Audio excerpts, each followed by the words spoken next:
show is basically about, this show is a, thank you, Jesse, got your message. This show is about increasing awareness about adverse childhood experiences, about encouraging adult survivors of adult childhood experiences to seek some treatment or address that situation that occurred to them. And in doing so, you will have a better life if you address that. If you feel it, heal it, and move on, it's going to be better. And then also any tips that we can have regarding self-care, things that you use to regulate yourself, and any steps that we can take to prevent or reduce adverse childhood experiences. So I call it the Champions for Children show. I have Courtney and Mel. Courtney and Mel are champions for children and their parents. Hey, how is the world of parenting in these COVID times? I think we've probably survived okay, Alan. I know Mel and I counted the weeks. It was what, 16 weeks last year that we spent in quarantine, by virtue of our team having a few close calls, right, and actually a couple of COVID cases. And you know, I think a lot of times men get it a little bit easier, right, than the moms do. But I found it enjoyable, you know, spending time with the kids. It was a year for us that, you know, despite all the worries about work, it was enjoyable to spend the extra time with the kids. We've also been very fortunate that both of our kids go to Montessori, so Lethbridge Montessori School on Scenic Drive there. And because they're a small enough school and because they have preschool downstairs, the kindergarten class was able to stay open. And so even though schools were being shut down, the Montessori was able to stay open, which was incredibly helpful. And, you know, we had the help of my mom. And so I think we probably had it better than a lot of people. Yes. Yeah, it's still more challenging. I mean, you did a lot of homeschooling too, did you not, or no? Didn't have to. No, that was the great thing about it, was that our kids were literally in school, I think, almost the whole time. The only time that they could not go to school were times where we were in lockdown and they couldn't risk exposing their friends, right? Sure. So no, we've actually had it really good. Wow. That's great.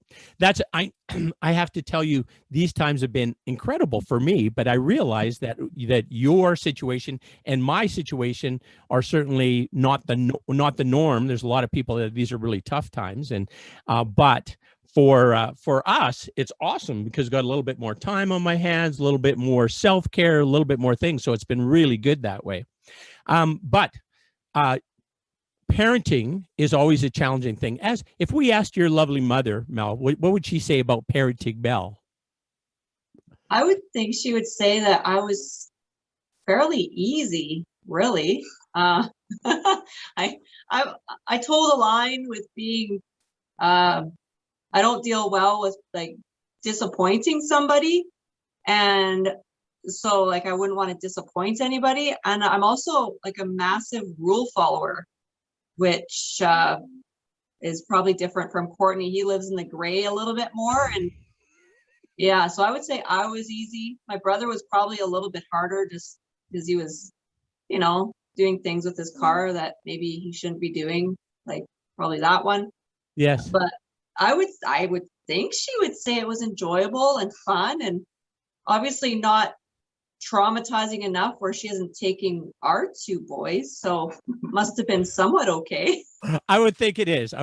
You seem to have a lovely relationship, and it's so nice that she is involved with your boys and bringing them up. That's great. That's amazing. So yeah, she's our best friend, which we're very lucky that she moved here for that. No kidding. So the Atkinson team, at eXp Realty, you have made a huge commitment to the Child Advocacy Center. So tell us about that.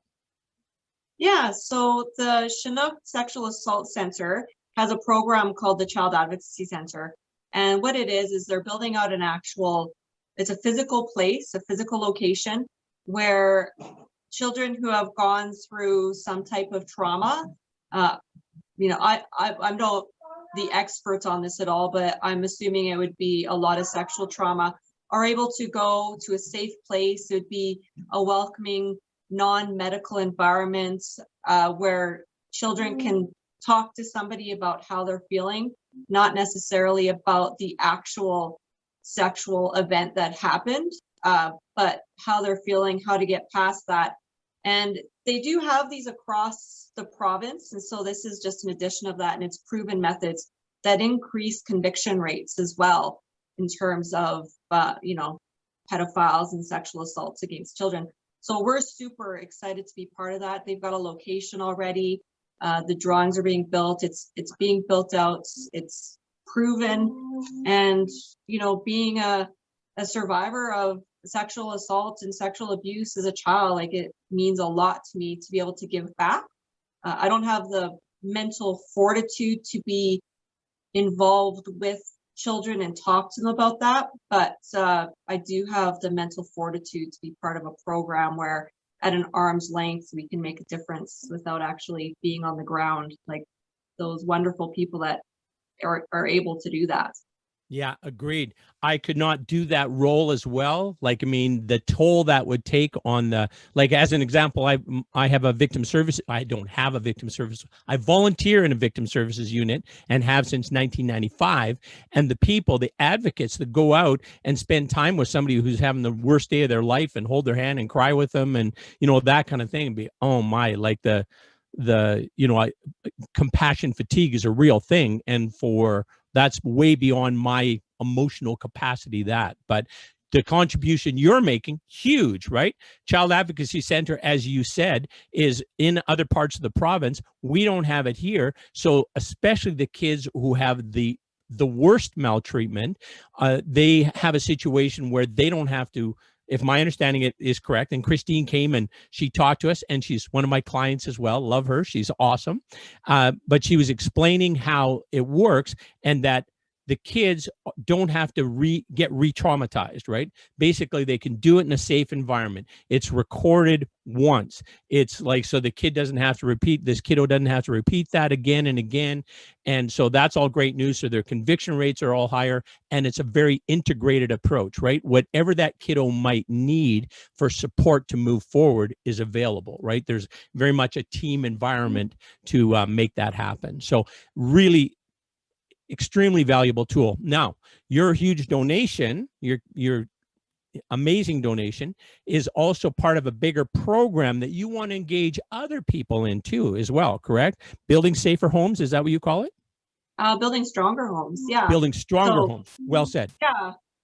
So that's what our donation is called, Building Stronger Homes. It's an initiative that we're, putting forward to them, obviously, for the $100,000, but it's also something that we are able to do our own fundraising. Like, we've done Concert for a Cause and Carnival for a Cause, and we've partnered with a lot of other businesses in previous years to raise money for Big Brothers, Big Sisters, and Youth One. Sorry, we've got a child upstairs screaming to have his bum wiped.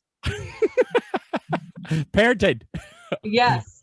And apparently over COVID, we haven't taught one to wipe his bum properly. But yeah, so that Building Stronger Homes is, our donation, but we can also take that into the community as something that's branded and that would encourage other people to give. And whether that's through a function that we are able to put on that people would go to anyways, and then proceeds go to the Child Advocacy Center. We haven't really fleshed that out, obviously, because of COVID, but we're hoping that this $100,000 will inspire other people to consider it when they're looking at giving to something. Nice. No, that's great. It's going to be a huge, do you know what the additional financial need is right now to get this done and operational? That I'm not sure, to be honest. I think Christine probably told me at one point, yes. But I know that right now, like, our donation for this year is going towards some of the architectural stuff. So we do have a 5-year plan of what that'll look like. It's a pretty big chunk of cash, but I'm not exactly sure how much exactly is what they're needing. Right. Yeah.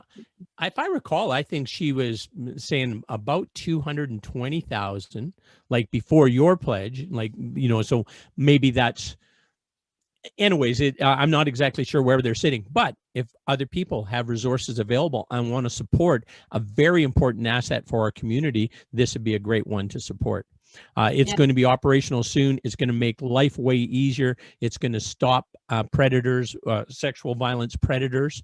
So that's going to be really good news. I know from my victim services folks, crisis averted. Dad stepped in and solved it. Woo! Big deal. All right, let's nominate you for Dad of the Year, Courtney.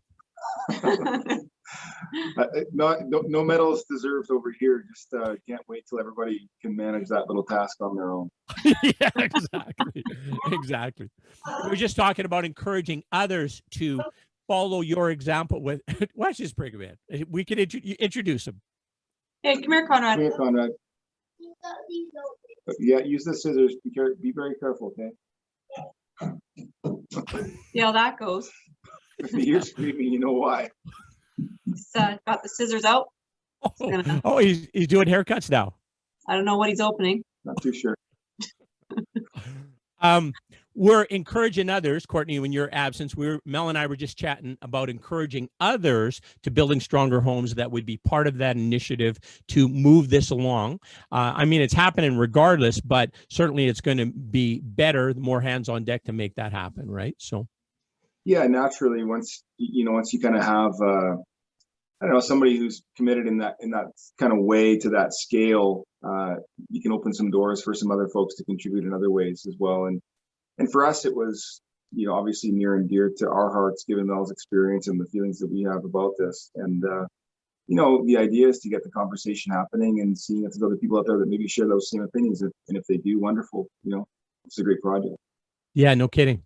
Our friend Nick Nikolakopoulos also pledged security services for the Child Advocacy Center. So, yeah. Cheers to Nick. Oh, yeah, that's awesome. That's good to hear. Yeah, very nice. You also mentioned about that you've been supported Big Brothers and Big Sisters, Youth One, those kind of things in previous years, kind of thing. So pretty strong emphasis on youth, right?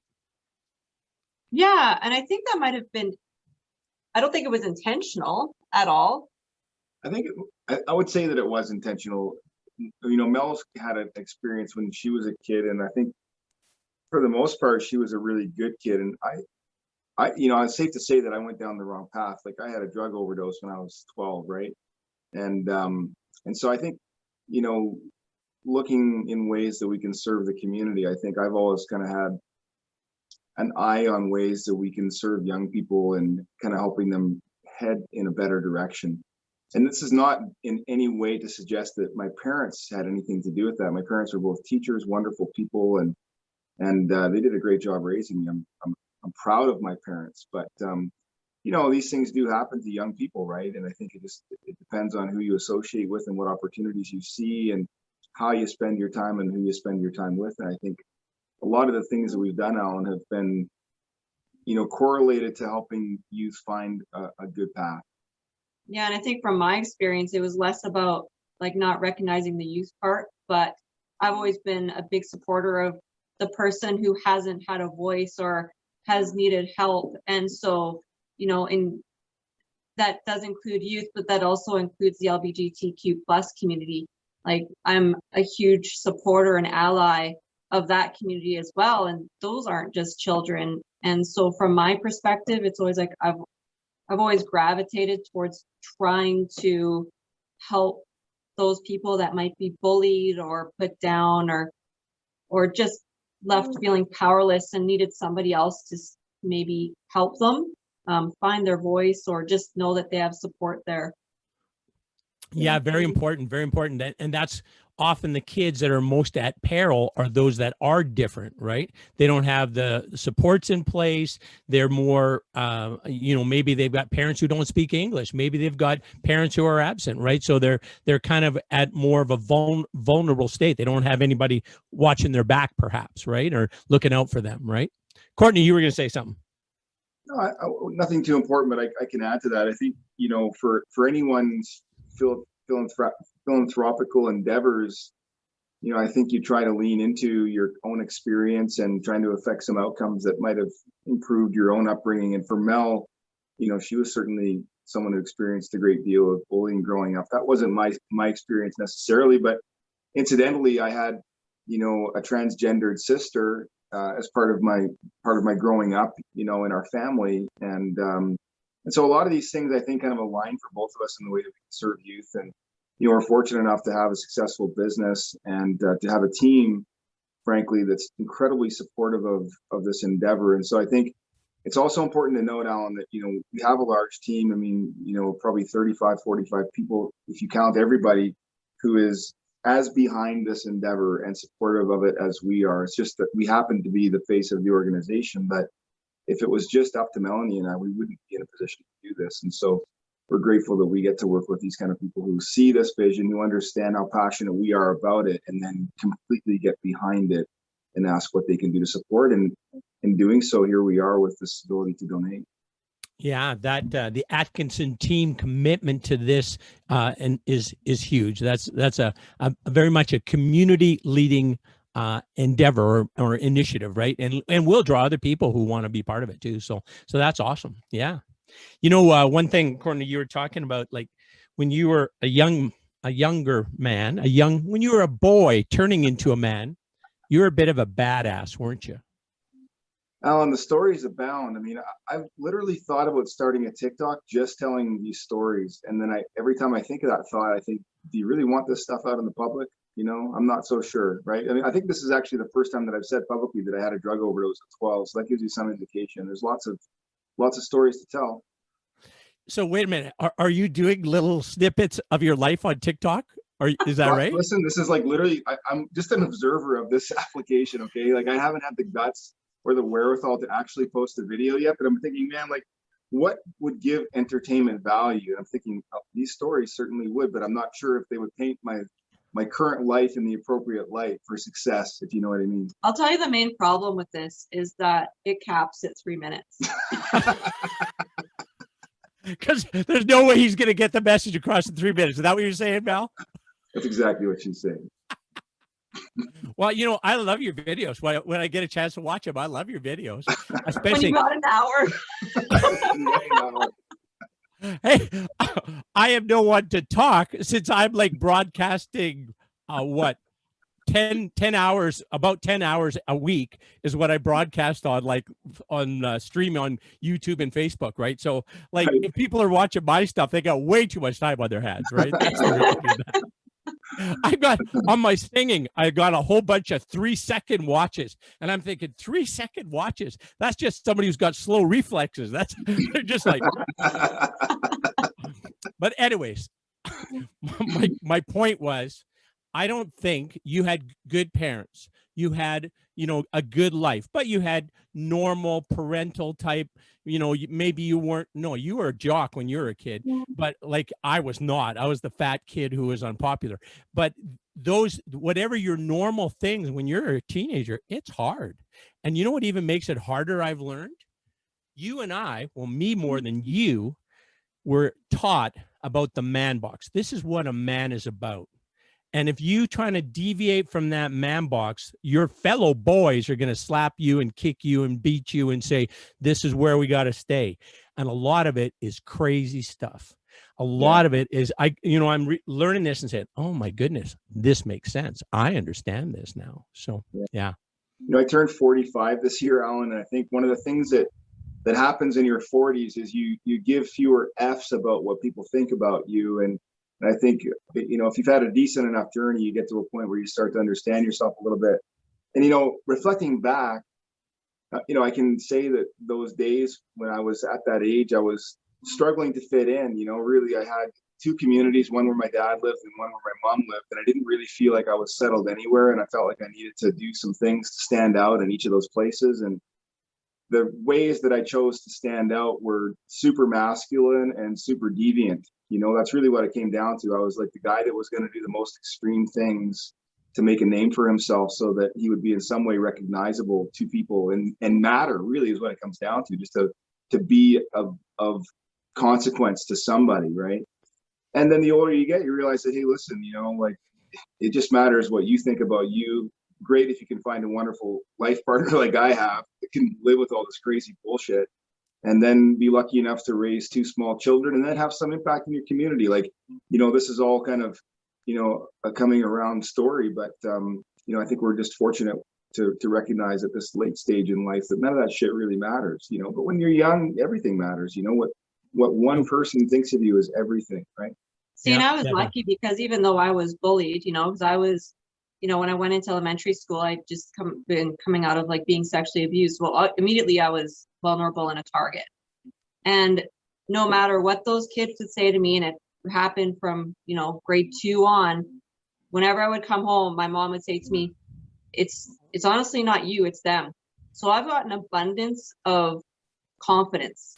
And so does my brother, my little brother, Darcy. And I have none, which is super funny. Like I'm still working at that. Yeah. Like really, you don't have much confidence. Yeah. Where I shouldn't have confidence, I'm confident. Like I'm a little bit cocky. My mom is super cocky. And my brother is like ridiculously cocky. And I just think it's from growing up and just constantly being told like, whatever, like it doesn't matter what those people think. And so then you wander off and you do things that are different, which you get bullied for because you're still being a bit different, but you don't care because you're told that you're the awesome one and those people are just jerks. At this point, you've told your mom that you were being abused and that stopped. Is that what happened? When you entered school? No, it was before I entered school. I think it was about like kindergarten, grade 1. Okay. And when she found out, then it stopped. Okay. Yeah. Good. Yeah, it was by his stepdad. And so, yeah, as soon as she found that out, like it stopped. It was immediately done. Nice. No, yeah. That's great. Because there's some situations where a woman who's in a very tentative economic situation might turn the other way and say, yeah, that's okay. I'm going to let this happen. I'm not going to admit this is occurring. Right. I've heard of this. And I'm that's no judgment. I'm not in that person's situation. But if you had no other choice because your partner owned all the vehicles, the friends, everything, all assets, you're in kind of a little bit of a slavery type situation, sort of like, held hostage, right? Yeah. Well, particularly if there's been generational abuse in that family, that becomes part of a societal norm, right? And then these are just kind of expectations more than anything, right? Exactly. And that happens. I mean, look around where we live in this part of the world. You can see that these types of things do happen, and with a frightening degree of regularity, right? Yeah, exactly. I don't know if I ever told you this, but how I got interested in the whole reducing adverse childhood experiences is because I'm involved in that victim services unit for 25 years. And initially, when we set it up, the worst type of situation you'd have is where somebody died in a car accident. And so the RCMP officer and Sally, the VSU gal, would knock on the door and say, Mary, sorry to tell you this, Bill's passed away. And then, Sally would stay with Mary and make funeral arrangements and who to call and hold her hand and, those kind of things. And then like 2 years ago, Adonis, she's the coordinator of our unit. Adonis is sharing with me some stats, like not specifics, just numbers. And number 1 and number 2 were child sexual abuse and child abuse. And it was just like, it floored me. I just could not believe it. Right. And then she tells us like, we're like 2.5 times the national average. So, I mean, it's a problem everywhere, but it's a huge problem here. Right. And so then that led me into a whole thing about ACEs, adverse childhood experiences, and a bunch of research on it. And so now I'm about 20 hours a week that I'm kind of committing to that.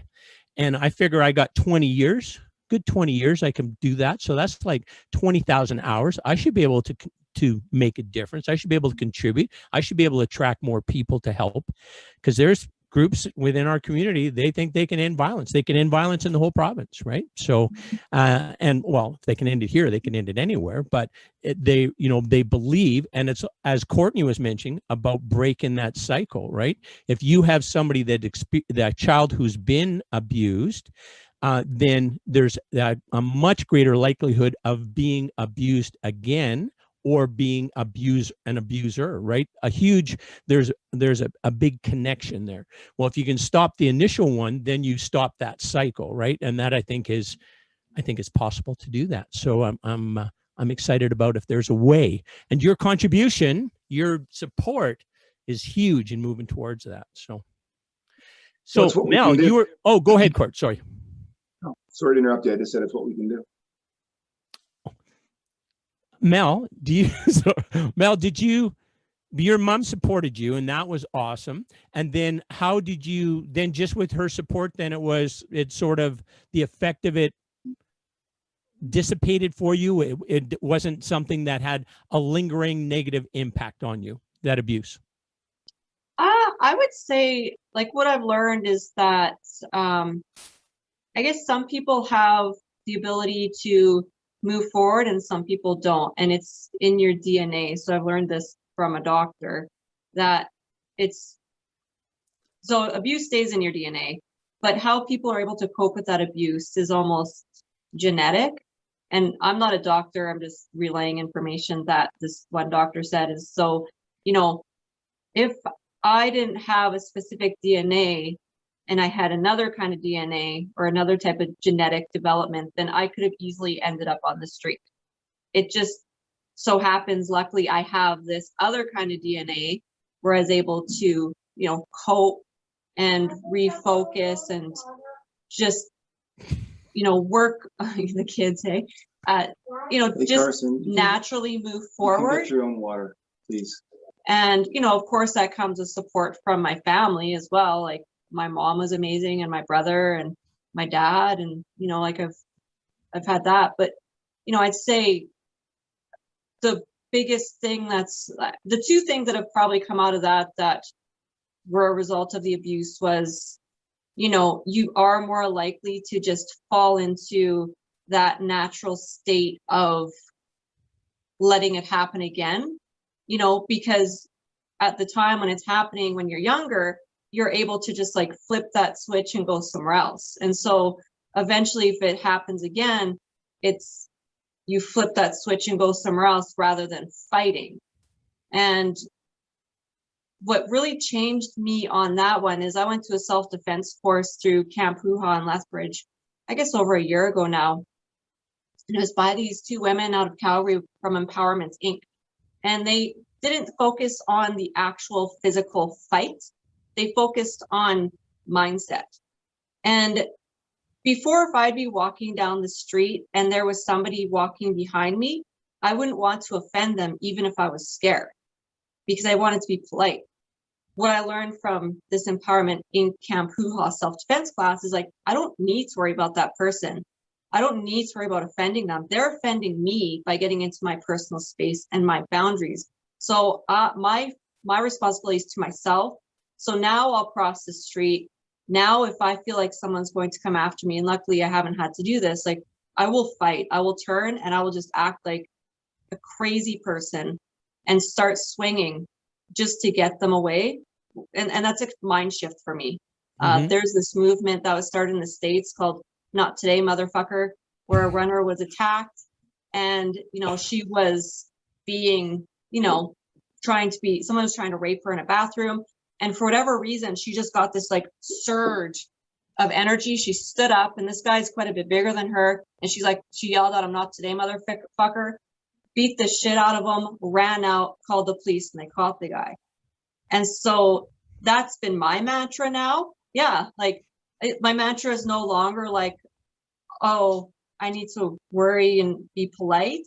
My mantra is now like, bring it. Like, I'm coming for you more than you're coming for me.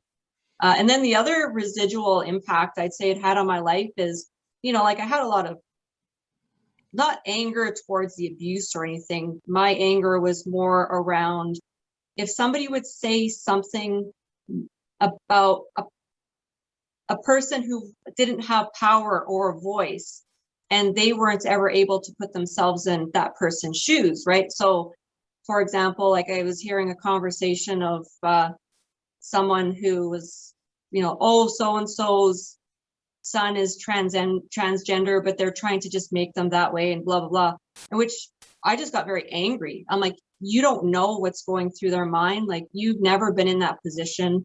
Who are you to judge? And rather than making that some type of presentable argument, or not even argument, but conversation, or some type of like information topic, like, I would just rage.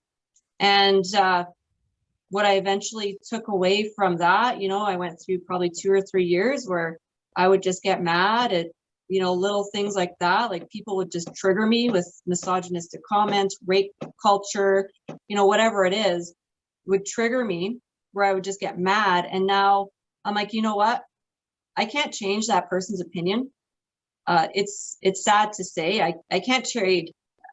I can't make rape culture go away. I can't make misogynistic comments go away. I can't do any of that. So I need to stop trying to change the world with those people. I need to start trying to change the world for people that are living it. And that's where the Child Advocacy Center comes in, right? Like those are the people that don't need help. Those assholes that are saying that nonsense, they don't need my help. Like that's just going to make me mad and them mad. So why bother? Like set the boundary, pivot, and go help these other people that actually deserve it and need it. Right. No, I get you. And if you're making an investment in a young person's life today and it improves the whole trajectory of their life, what a difference, right? What an investment, right? You think of something that an intervention you make that has 5 decades of returns, 5 decades or 6 or 7 decades of a better life for that little person because they got the supports and interventions they needed, right? I think it's huge. Yeah. Yes. Courtney, I was going to say, we were talking about when you were young and, your drug overdose when you're 12. I can share with you that I did a bunch of stupid ass things like that when I was a kid as well. And I don't know why. I had 2 parents. Like I had your parents, it sounds like, were separated. Mine were together. But I was I think I was 230 pounds when I was 12 years old. I was a big fat kid and I didn't fit in. You're talking about fitting in. And so kind of my group, my tribe became the druggies because they weren't all that particular. They were okay taking me. So anyways, that became kind of my group. But it was the same thing, just stupid. Somebody say, hey, you want to try this drug? Yeah, sure. And then after they say, well, here's what's going to happen. Oh, well, it's too late. I already put it in my mouth. So I guess I'm in for whatever's happening. So yeah, stupid things like that, and driving stupid, driving drunk, and driving too fast and crashing cars. And I did a lot of those dumbass things as well. We could trade stories. We should have a joint TikTok. We could tell these stories. I guess a YouTube channel. YouTube channel, fair enough. But True confessions. Right. The thing that I reflect on, I mean, not that I want to derail this conversation, but for any person, right? I mean, those make up the fabric of our being, right? Like I wouldn't trade those experiences in, would I want my kids to live the same trajectory? No, I feel like there's a smoother, easier path for them. But I don't begrudge myself that journey. I think it's made me who I am, and I'm happy with that person. I've got lots of things to learn, and sure, there's some long-term and short-term memory loss and damage, and my body doesn't function like it should. But hey, man, I'm here, I'm alive, and I'm having fun. So hey, yeah. How much better can it be? Yes, exactly. No, I'm with you 100%. It gives me some empathy for people who have substance abuse disorders, because if the drugs of today are what were my experience when I was a kid, I would be dead or addicted. That's that. I would be dead or addicted. Yeah, because the drugs we took were not very powerful, really. I mean, it would be effective at what you're trying to achieve, but it would not be not anything that's going to kill you like these drugs. And the thing that I find sad about the state of drugs these days is that for the most part, I don't think people viewed me as a kid with a drug problem or, who's making like consistent weekly bad choices in this realm. But now, like, the drugs are so much more potent, and the kind of effects that they have so much more visible, and the longevity of their negative impact so much more long-term, so much more addictive, and then the risk of death that goes along with them. Like, there's just significantly more stigma, right? Random kids just like I was are dying at age 12, 13, 14, 15, 16. And the general kind of social stigma is that this was a terrible child with, massive problems and horrendous parenting and all these things. And it could have just as easily been, the 2021 version of 1990 Courtney taking a drug under the same circumstances with a significantly different outcome. Yeah. No, I'm with you 100%. Yeah. Yes. Mel, I was going to touch on something you said, but I was so focused on listening to Courtney. I lost it. It was good though. Okay. It'll come back to me, I'm sure. It will. Yes. Oh, the crashing car stories, Courtney. We could do a whole bunch of TikTok ones on those because I've had many. I got a lifetime of those. I mean, anyways, there's still some stuff going on with my driving record that I'm not too thrilled to have to deal with. I think I know why. You've taken me for a ride in your Jeep on your, what is it, Trackhawk? Is that what that thing's called? Yeah. Oh my goodness, that's a fun vehicle. Yeah, it's pretty rank. I mean, I'll say this though, Alan, your Tesla is a little rocket ship itself. So you know a thing or two about speed as well. I'm sure you didn't get that thing only for its economy. I'm sure that you also are pleased with how fast it is. The right pedal is my favorite part of that car, the right pedal. And the door handles that open when you walk towards the car. Those are the two things I love about that car. Like, you know, the door handles open. It's like, come in me. Come, I'm ready. And the gas mileage. That sounded oddly sexual. That's not what I was going with. I'm going to tell you a funny story. I had a call with my friend today. I shouldn't name him just in case. You know, this is kind of. I'll go ahead, name him. It's all right. No, I don't want to. It's libelous because he has a Tesla. And he said, hey, listen, I sold my Corvette today. And I said, shit, man, like, you love your vet. He's like, I fucking love my Tesla. He's like, Courtney, listen, what I do, I just strap a rope to my steering wheel. I hang a 2.5 pound weight from it so it thinks that I'm driving it. It just drives itself down the road. I don't even need to look out the window. I can check my emails and send my text messages and read books. And he's like, I just trust this thing. It's so perfect. And he's like, I just sounded like a crazy person, didn't I? I don't think that person's in Canada. And I was like, yeah, you did. He's like, I should knock on some wood, shouldn't I? And I was like, you definitely should. This is a crazy, like he was in his car, literally showed me the mechanism that he had for like hanging this weight on his wheel. So his Tesla thinks that it's a human hand touching it. And I've seen him on calls. Yeah, so I mean, there's that side of Tesla ownership as well that I think some people maybe just take it a little bit too far. Yeah, like it auto drives, but it's not maybe not perfect. No, well, they certainly are showing faith in the technology, aren't they? Right? Like these guys that do that, lay their seat back to have a nap or watch a movie or something, just like, all right, that's pretty trusting. They think Elon Musk has got it all figured out, apparently. So yeah. Yeah, trust the software, right? The rule follower me just cringes at that. Yeah, me too. I couldn't handle it.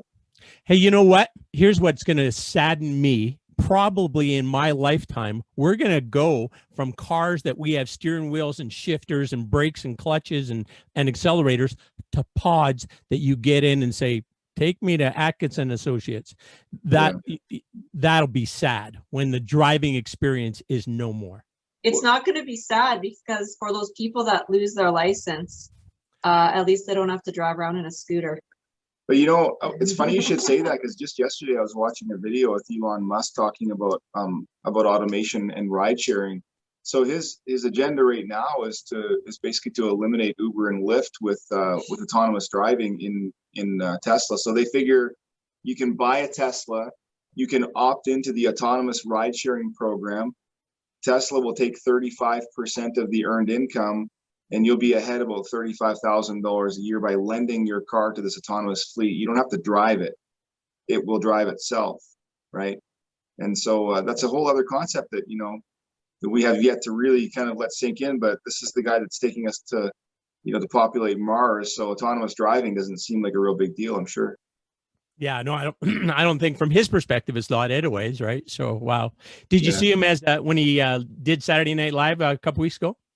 Yeah, it was pretty cool to hear that he's got Asperger's. Hey, not that anybody would be surprised if you know what that is, but still cool that he would announce that. And yeah, I mean, I love that guy. I mean, I don't know that I believe that Tesla stock is necessarily appropriately priced, but you know, I don't think anybody could debate the fact that, you know, historically he'll be one of the most significant figures of our lifetimes for sure. Yeah, for sure. No question. I mean, the changes he's making, they're going to be like, you know, decades, if not centuries, that's going to be documented is the way I see it.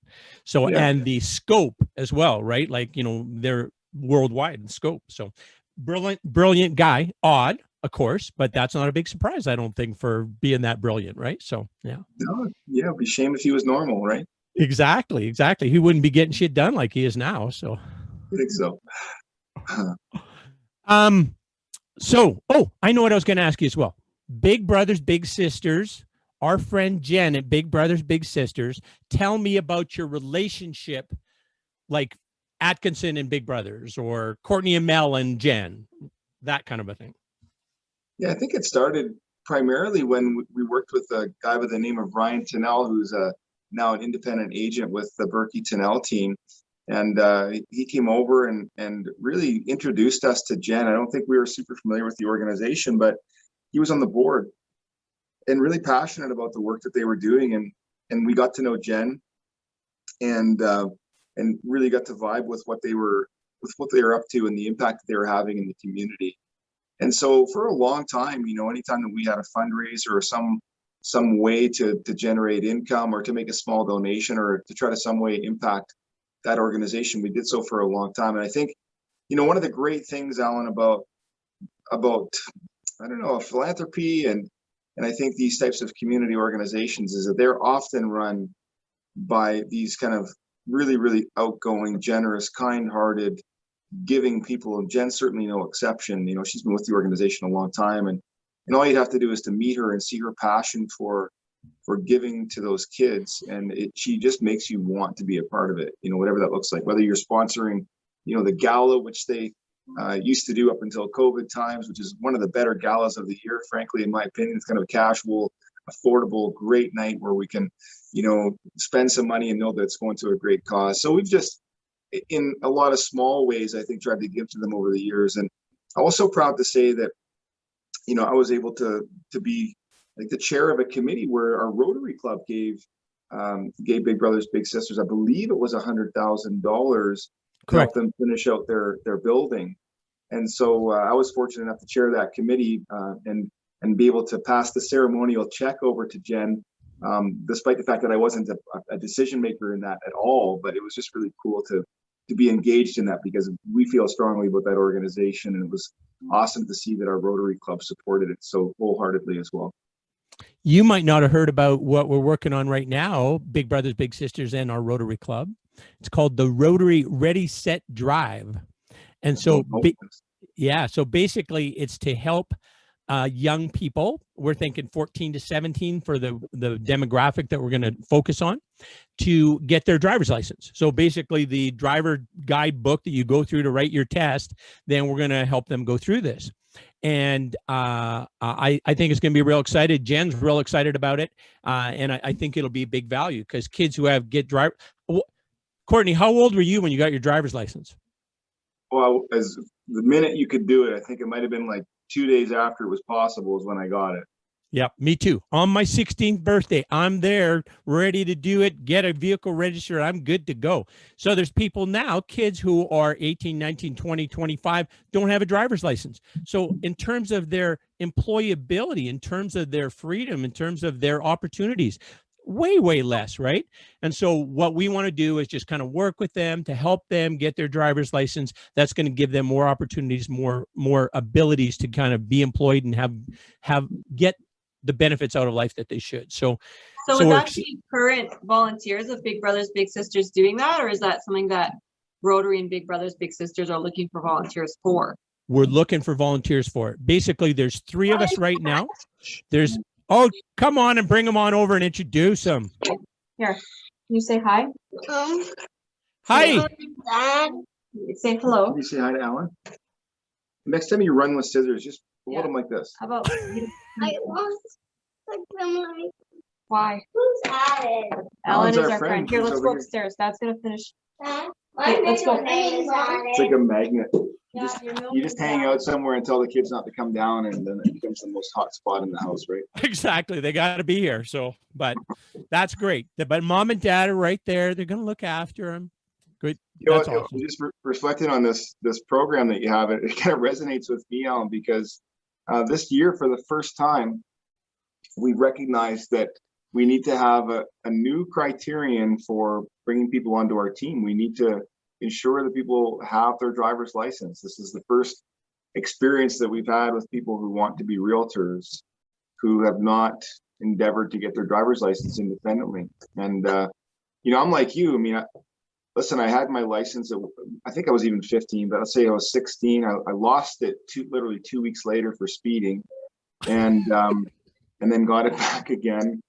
And that's been kind of my entire life. Like, I can't imagine a life without driving. But these days, it just seems like it's not such an important thing. But how much it must impact people's independence, right? And that's the real issue, I think. I think so too. So anyways, that's the programs are all simple. We go through, help them write the test. How it kind of came about is during COVID in like March of 2020, I had some time on my hand. So I said I'd try the Big Brother thing. And I said I would try it for 3 months virtual, right? And so we tried it, and I met this young guy, and he's like I was when I was his age, like exactly the same. Loves to have a steering wheel and a shifter in his hands, or a wrench. A wrench works too, and loves whatever he's got that's got an accelerator and something to drive. He's really happy, as was I. I had a car when I was 12 years old and a little kind of racetrack in our backyard. I'd hit my mom's garden every once in a while. She wouldn't be too happy with me if I kind of spun out, lost it. But when I was 16, I had my license that day. Love driving. Love acceleration, as do you. Love speed. Why do we love speed, Courtney? Why? I think it's kind of one of the reasons why I love being an entrepreneur, actually. Like, I love fear. I think like really it's the adrenaline that kind of gets me jacked up. And so when you're an entrepreneur, I think a lot of times you're at the risk of losing everything. And whether or not that's a good thing, I think it's kind of a fuel that inspires us. And so driving fast certainly accomplishes the same thing. I don't know if it's any less risky, but I think there's a common theme there for sure. Well, I did try and protect myself a little bit. I sold my motorcycle because on my motorcycle, I was really wanting to go fast.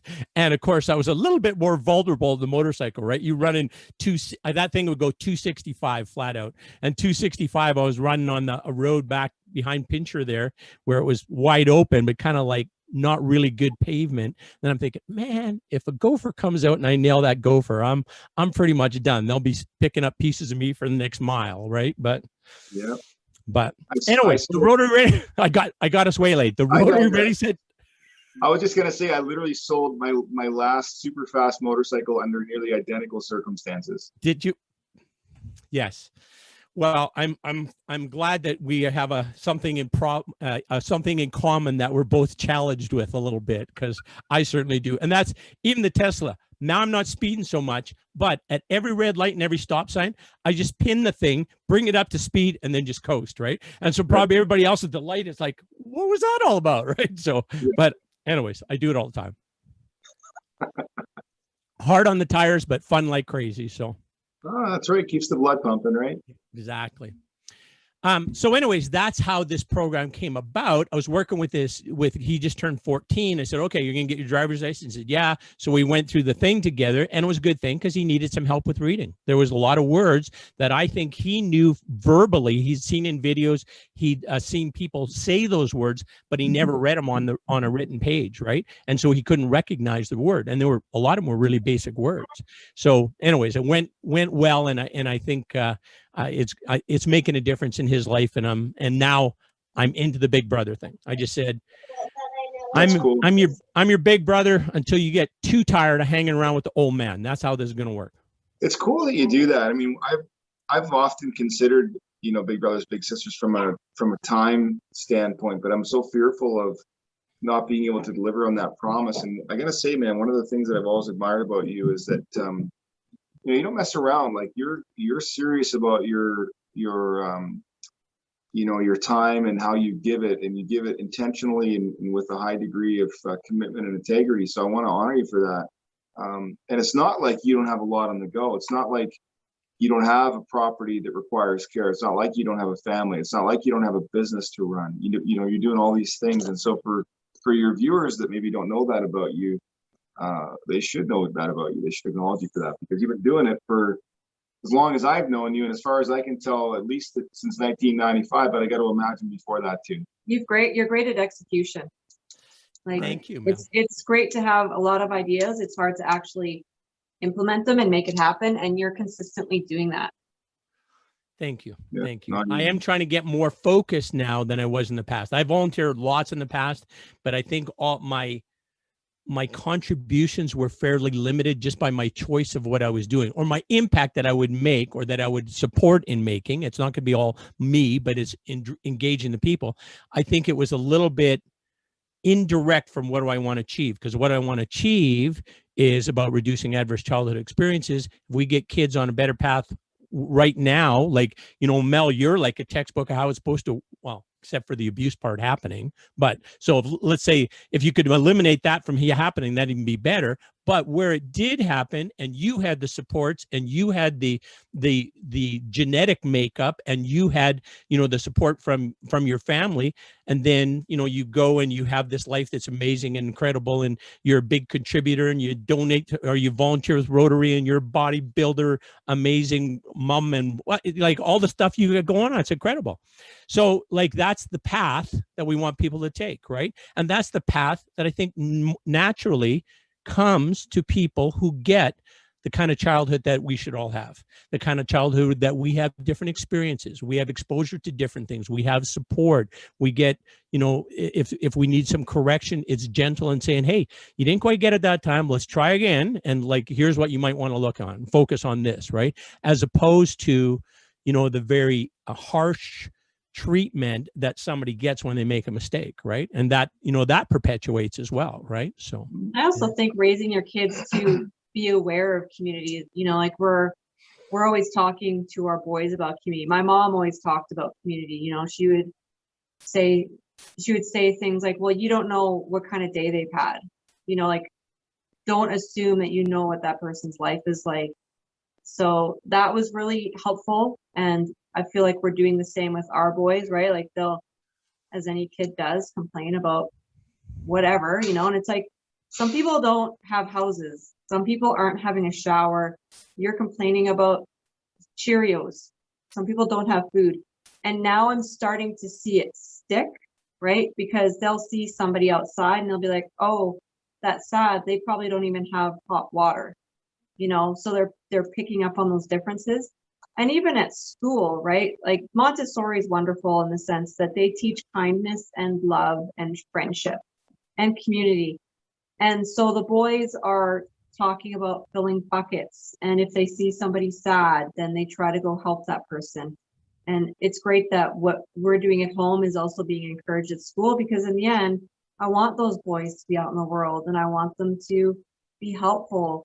And I don't want them to pass judgments on people. I want them to be empathetic and sympathetic and wonderful human beings that are building people up and not complaining.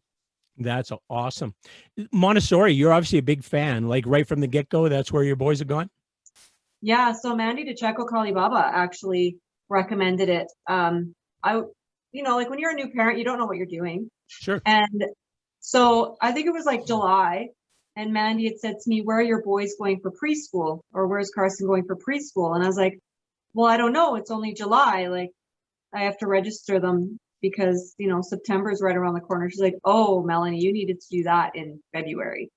And I didn't know. So she was on the board of Montessori. And so she asked Zara if Carson could come, and they made a spot for him.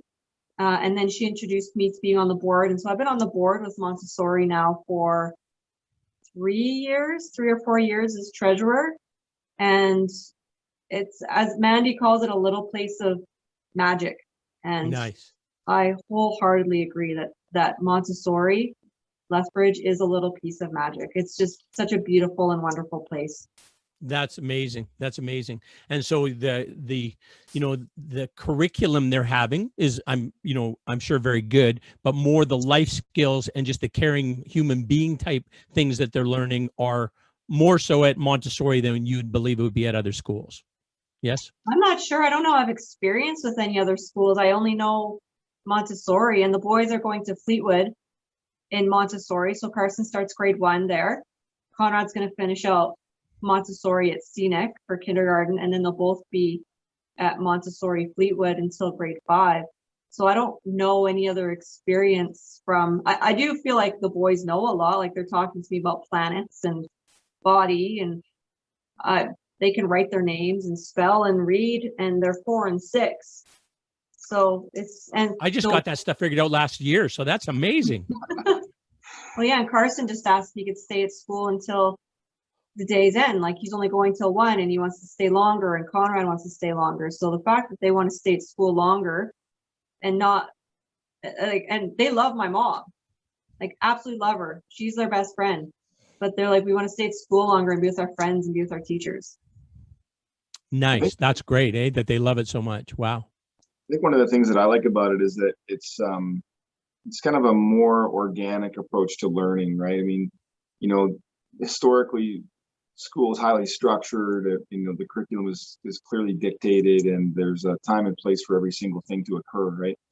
And the Montessori protocol is more about, there's things that need to be accomplished, but where and how we accomplish them can be changed and modified by the student's learning style and desire to do a certain task at a certain time. And as an entrepreneur, I think I've realized over the years that I've built a business on consistently staying busy, right? Like consistently executing, but recognizing where my energy's at and what my motivation is for in that particular window of time, and then doing that thing. And so as an example, in real estate, prospecting is really important, but admittedly, if I had a really, really busy day, I might not have any time for prospecting, and I might not have the energy for it the next morning either. But I would know that at the end of the week, I had to accomplish, say, 10 hours of prospecting. That's my commitment weekly. And so that I could bang that out maybe in an entire Thursday. I would just get jacked up and focus on the singular task for that one day. And so I just think the Montessori protocol is just a lot like life. I think it's a lot about recognizing that, hey, listen, we all have too many things to do, not enough time to do them. We have to learn to prioritize, and we have to learn to execute. And I think they're teaching children that at a really young age. And so I love that system, because I feel like that's been very similar to how we've built this company. And it sounds like, if you're saying it's organic, that basically experiences that happen, interactions that happen with the kids are then used as the learning experience kind of a thing. They have the flexibility to be that way. Am I following along? Yeah, that too. They call them works. So there might be some works associated with math or with social studies or with geometry or, a variety of things that children are learning at that age. And I think the general approach is that they have to accomplish these certain milestones, understanding the complexity of these tasks and these works that they're working on. But it's not the order with which they accomplish them. It's that they show progress to increasingly complex tasks, and that they have the freedom to choose when they want to do these tasks. And so, for example, if you really felt that, organically you were more inclined to want to address more difficult work in the morning, then naturally you might choose to do that. And so children are encouraged to do that. Just kind of understanding your body's energy, understanding your motivation and flow, and then being able to align that with the things that need to be done, aware of what needs to be done, and just slotting it in at times that help you be in flow more. So I just really love that. Yeah, and they have this, I wouldn't call it a report card, but it was almost like a growth card, I guess. And it started in their first year of preschool, and it's ongoing. And they go through and they have, able to count numbers. And then it's they can check off practicing, learning, or teaching. And so obviously learning is learning it, practicing is they're in there and they're practicing, and teaching is when they turn around, they start teaching their fellow classmates, which is pretty cool. So, and then cool. They have other cool things like Peace Day and Grandparents Day and Black History Month. And at Christmas, they do some hampers for some families in need. And so they're always pushing diversity and peace and community and international community, and just being aware of not just your own environment, but the environment around you and people around you and all those other experiences that come with it. It does sound like a piece of heaven right here. Nice. Do you think you'd ever go wrong taking advice from Mandy DeCecco-Colobaba? Oh, absolutely not. I don't think so either. I think she's 100% on advice. She's one of the best people I've ever met. Yeah. She is. She's a beautiful human being, as are you two. And I thank you so much for joining me. We've been an hour. We've been chatting. What? And yeah, I know. How'd that happen, eh? And so, you know what? You are champions for children. You're champions for children too, directly right in your household, that are going to be amazing human beings because of your influence and your huge, the Atkinson team contribution to making the Childhood Advocacy Center is going to make a big difference, a huge life-saving, life-changing difference for kiddos in our community. So thank you so much. Yeah, thanks for having us on, and thank you for letting us share this information. Yeah, and thanks for doing what you're doing, Alan. Really, truly, it's impacting our community in a huge way. So thank you for what you do. Oh, thank you, brother. Appreciate it. Try and stay easy on the accelerator, would you? It's a necessity if I'm going to keep on driving, man. No options.